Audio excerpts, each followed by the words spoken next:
City Economic Development Trust meeting of October 22nd, 2024. I now call the meeting to order.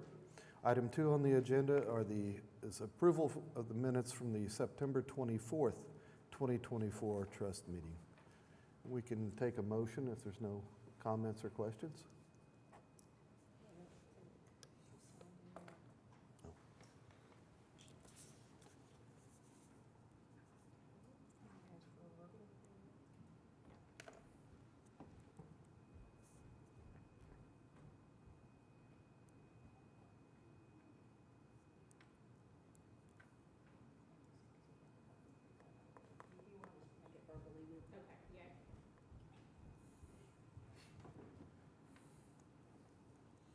All right, we have a motion, a second.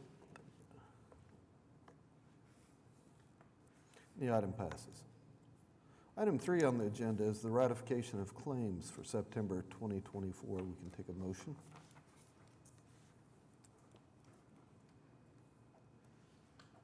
Cast your votes. Item 4 passes as well. Item 3 passes as well. Item 4 on the agenda, item 4A, is a joint resolution approving an allocation not to exceed $91,728 in support of the Project School Film Incentive Agreement. Ms. Simpson. You guys are seeing a lot of me lately, which is a good thing. We have a rebate application for a project we've codenamed Project School, and I love this project. It's from a company out of Tulsa, and it's Rebellion Films, and they do probably, I would say, 5 or 6 films a year in the lower budget tier. And this one is, they're going to shoot in Oklahoma City, believe El Reno, and maybe some in Guthrie. It's a coming of age high school story about a young man with a crush on his teacher and trying to learn some life lessons. So I think it's a pretty sweet story. They're going to film November 22nd to December 18th, which is a really good time frame to put our crew to work right before the holidays. It's being produced by Talia Bella and Randy Wayne. Randy is a native of Moore, an actor and producer. They both were in LA and have moved back to Oklahoma. Various locations around Oklahoma City. They're going to office out of Prairie Surf as the last tenant before they shut their doors, which is also a good thing. It's all practical locations, so they're not using any sound stages. 100% Oklahoma City-based crew, anticipated Oklahoma City expenditures of a little over $1.8 million. And they're pre-qualified, or we're requesting pre-qualification at the 5% level, as they have expenditures meeting the $500,000 minimum spend in Oklahoma City. And those are the various requirements. And they will shoot more than 50% in Oklahoma City. The recommended rebate allocation is $91,728. Their estimated number of local hires is really high because they're hiring 87 crew members, but they're going to have a lot of extras every day because it's a high school. So those 587 hires translates to 2,066 man days or work days in Oklahoma City. Qualifying labor income of a little over $1 million, 10 days of filming in Oklahoma City out of their schedule, and they're hoping to do post-production in Oklahoma City, and they're still negotiating, trying to make that happen. 56% of filming days in Oklahoma City, 100% of crew. They're working hard to hire as many Oklahoma City vendors with an eye toward diversity as possible. And sometimes at this early juncture, it's hard for them to give me exact numbers, and that's when I come back and can get the numbers on the back end. These are the numbers that are the result of the economic, what am I trying to say? What is it called, Jeff? The modeler, sorry, economic impact modeler that we put it through at the chamber. Total economic impact, 4.9 million, jobs supported 619, labor income 427,216, And qualified expenditures, 1.8 million, a little over. Taxable expenditures, 300,431. Below the line salary, 886,930, and their above the line salary, which we do cap at 25%, but we didn't have to on this one because their numbers were right in line with our requirements, and that's at $193,078. Does anybody have any questions? Any questions for Ms. Simpson? If not, we can take a motion. Motion and a second. The item passes. Thank you, Ms. Simpson.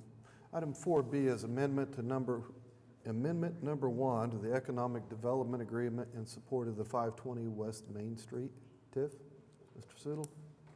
Thank you, Mr. Chairman. So this economic development agreement is around 520 West Main, which was the redevelopment of the old Holiday Inn building, kind of right here across the street. If you recall, we approved that back in November of 23, and it was 204 apartments, pickleball, some other amenities. Now they're expecting to complete this here by the next July, but what's happened here is we've run into a couple issues where the developer ran into some unexpected plumbing expenses and things, some really, really large change orders. What they've asked us to consider, and we worked this through with Joanna and the city manager, and everyone was agreeable, was not change the amount of their incentives, because originally this was for about 1.9 million, which the original deal was 1.5 million was to be paid to them upon completion, and then they would get up to $400,000 for the remainder of the life of TIF 2, which was anticipated that they would maybe be completed to have a couple more years. So this doesn't change the $400,000 on the back end. It's really looking at, instead of paying 1.5 million on completion, it would be breaking that up to help them with some cash flow for these large change orders they've run into. So it would take the 1.5 million and make a $500,000 payment when 70% of the project is complete, and that's based on documentation from the general contractor. Then another $500,000 would be issued once they get an issuance of a certificate of occupancy for floors 1 through 6, and they get at least 22 of the apartment units pre-leased, and then another $500,000 would be issued upon issuance of a CO for floors 7 through 10, and that they lease at least 20% of that space. And so this is really moving that initial sort of upfront payment up a little bit, and this is a little bit unusual, but I think running into this, we're not putting any additional money into it. They're also providing a personal completion guarantee. The project is already almost about 70% complete. So this is just a way to help them with some cash flow issues that they've run into because of having to pay a bunch more money for some plumbing things they discovered. And the developer will bear the burden of that cost.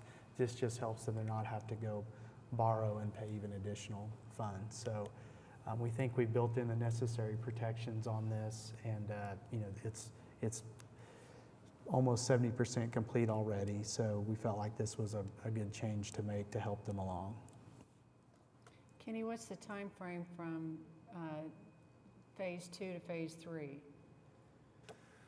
Do you know the answer to that, Joanna?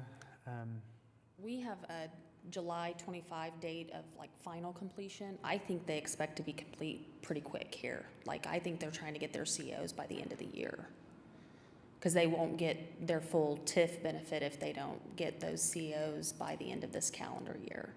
So I believe probably we'd get at least floors 1 through 2 or 1 through 6 that first. They had to split up their certificate of occupancy because of some other permitting issues they ran into, so they separated it. I think that probably they'll have at least that part done by the end of the calendar year. Yeah. Any other questions? I have a quick question. So far as their developer fees, they wouldn't get that until completion of construction, or how is that structured?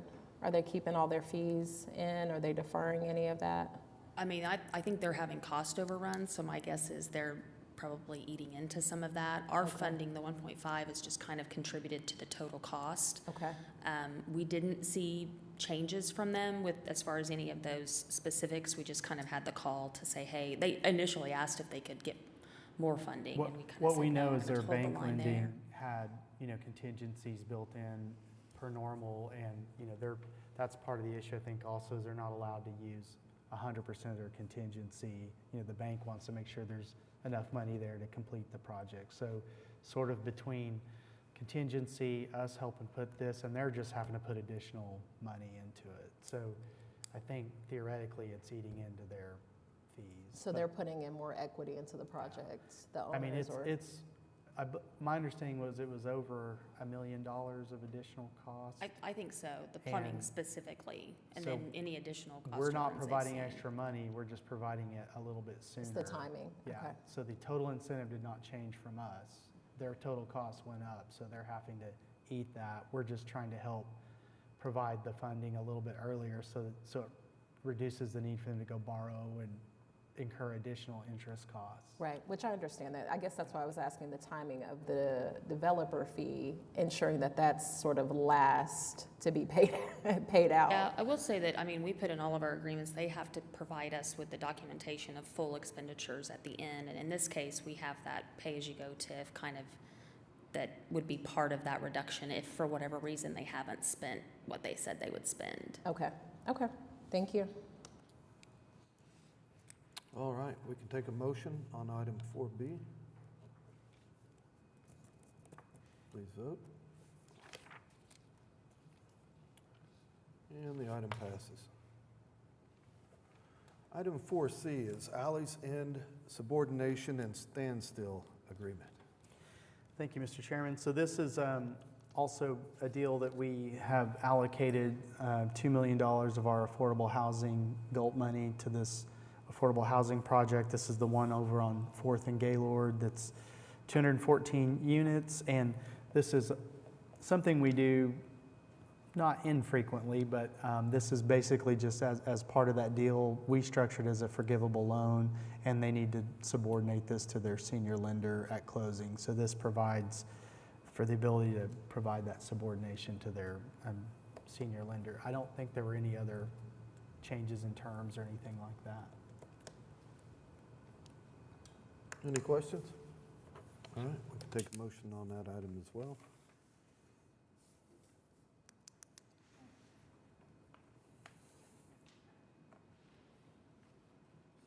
All right, we have a motion and a second. That item passes. Item 4D is the fiscal year 2024 fourth quarter Oklahoma City Chamber of Commerce report. Mr. Seymour. Good morning, or good afternoon, I should say. Sorry, I don't know where I've been.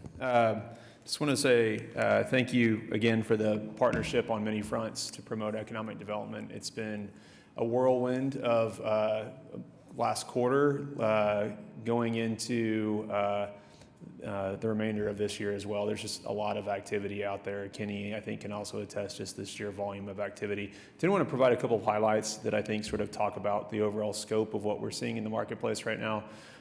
We continue to have a flurry of very large projects that continue to look at the Oklahoma City market, many of those large manufacturing projects.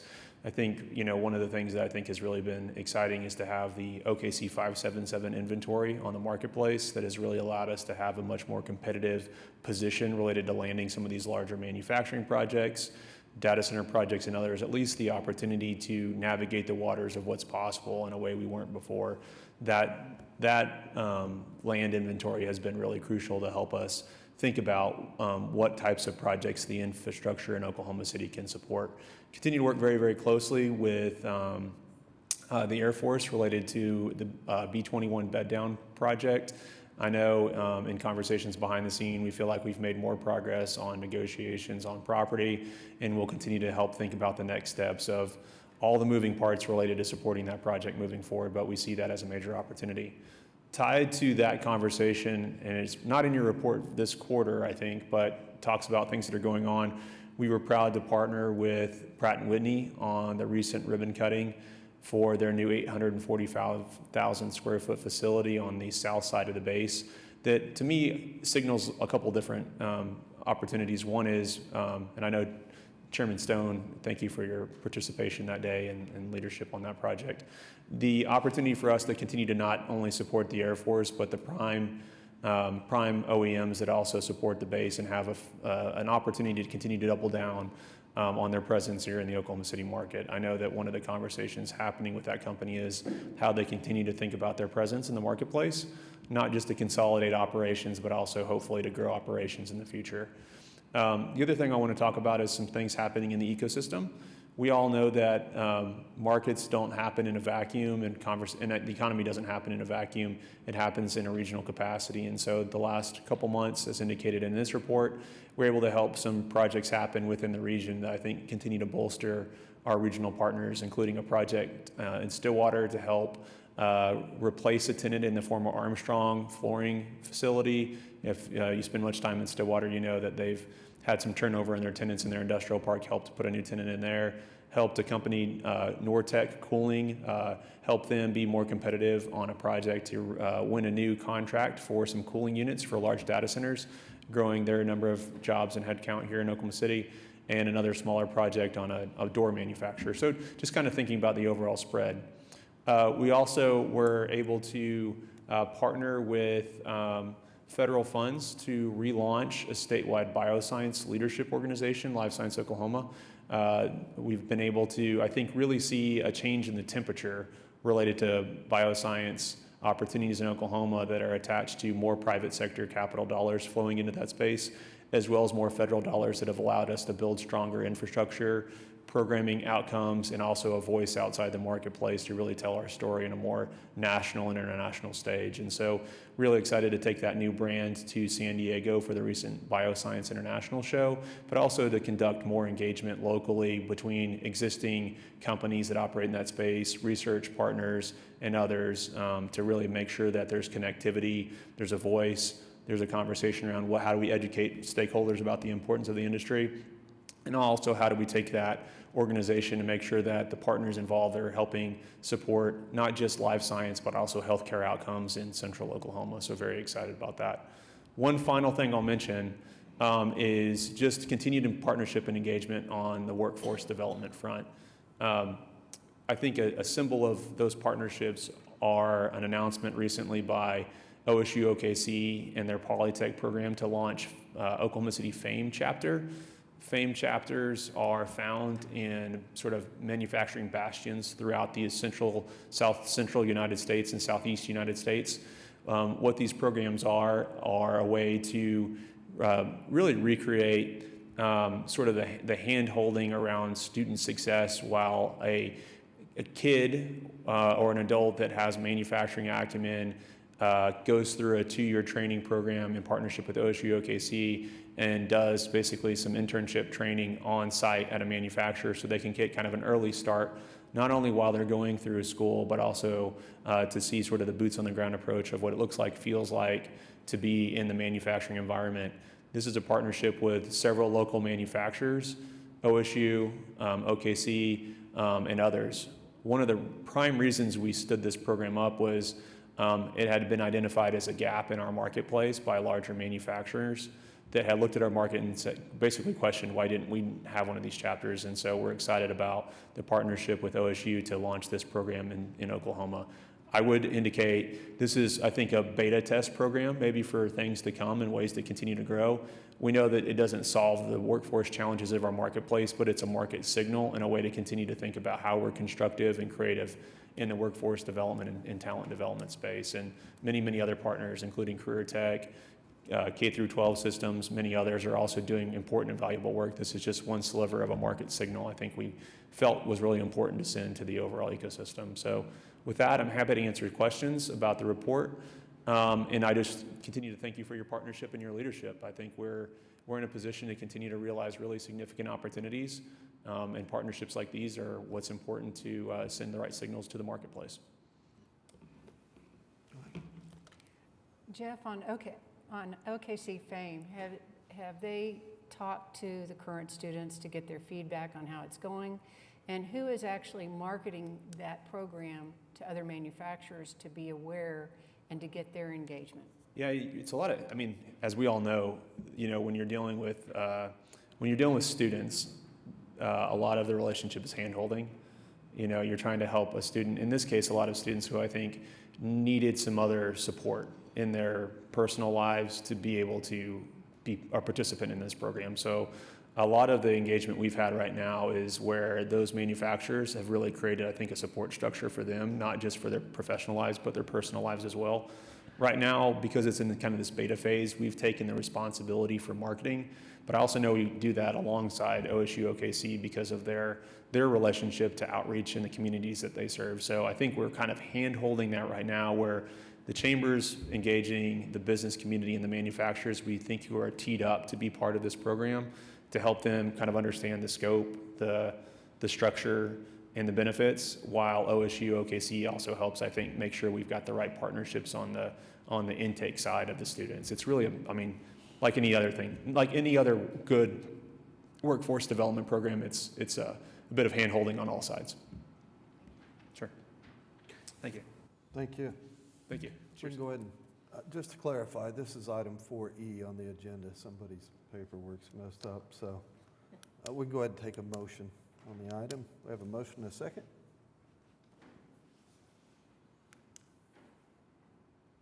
And the item passes. Item 4D on the agenda is fiscal year 2024 fourth quarter Oklahoma, is the fiscal year 2025 Oklahoma City Economic Development Trust meeting schedule. Ms. McSpadden? Yeah, so we've got a schedule there in your packet. These all fall on a council Tuesday, as usual, kind of towards the end of the month. We've filed with the clerk's office, so there's your schedule. We'll send out calendar invites to get it on everybody's calendar for the rest of the year. Okay. Thank you.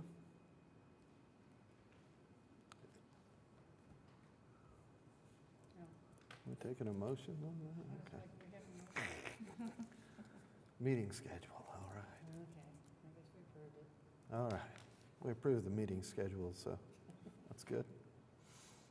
All right, brings us to item 5, General Manager's Report. Ms. McSpadden. Yes, I must apologize. The general manager's report in your packet has some errors on it. We were running through some new systems with our Oracle upgrade, and you'll notice that our report duplicates all of our revenue lines, which is creating some really outstanding fund balances, but they're not accurate. So we don't typically take action on this report. We just kind of comment on it, and then so there's really nothing for you to do other than to know that it's not right, and we will bring back an updated report for you next month. I can say that nothing earth-shattering has happened since the last month's report, so if you're interested in kind of seeing where our real position is, you could reference that one and have a good idea. Thank you. Yes. All right.